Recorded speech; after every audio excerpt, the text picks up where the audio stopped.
Hello, my name is Mohammed and I'm a Hodgkin's lymphoma patient. I was diagnosed 2 years ago in 2000, actually 3 years ago, back in 2007 with Hodgkin's lymphoma 2B, and I've taken 6 cycles of chemotherapy, which were called ABVD, and I was in complete remission for like 6 months maybe, or maybe less.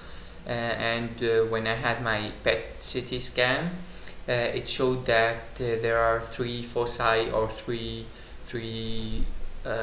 active spots on my spleen, and I was taking the medication back in Lebanon, Beirut in the Middle East, and my professor there thought it was a relapse, and he started me on the DAP in order to start the bone marrow transplant, and I had some suspicions, so we contacted a professor in France, Lyon, and we went there and we showed them the picture, all the PETs and the CTs I have made, and he was not convinced 100% that it was a relapse, because it was very slow and it didn't show any activity after the PET just stopped, So he suggested that I should be under supervision, and I should have PET CTs every 3 months in order to check me up. And that's what happened for about a year and a half. After that, the foci, or the active spots on the spleen, started to show increased activity, which was very minor, and we sent the PETs to France, and he said, no, now I'm scared. The professor was scared for my health, and he ordered a splenectomy, and we sent it to the pathology lab, and they confirmed that it was Hodgkin. There was cancerous cells in the spleen, and it confirmed that I had a relapse.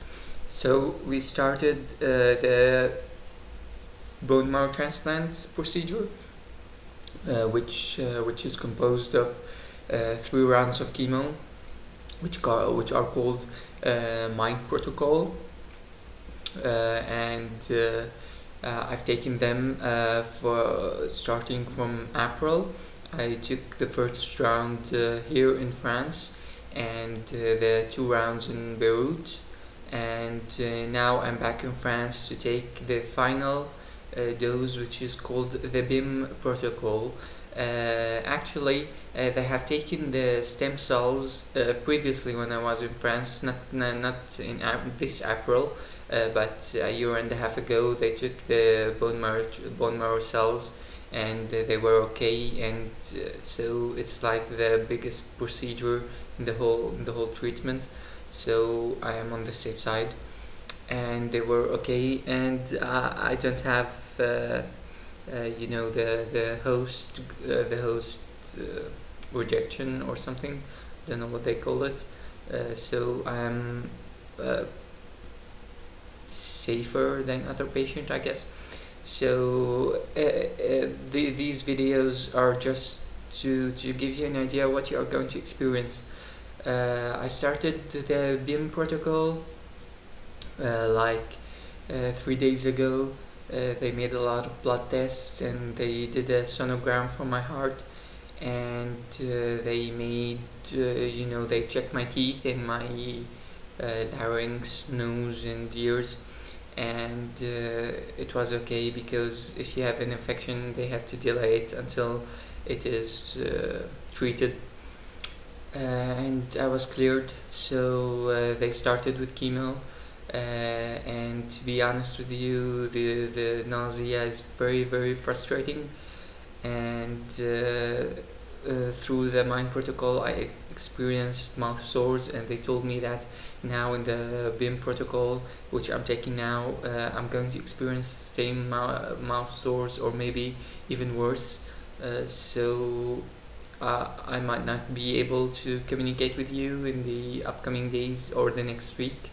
They are going to keep administering chemotherapy for like the rest of the week till Thursday. Today is Monday, July 18th, 2010, and after the chemotherapy, they are going to inject the cells which have they collected earlier, and they will wait for the aplasia, for the white blood cells to go down, very down, and then the stem cells will take place, and they will like start a new factory to produce new blood cells, white platelets, and etc. And that's all for now, I guess. And see you later. Bye.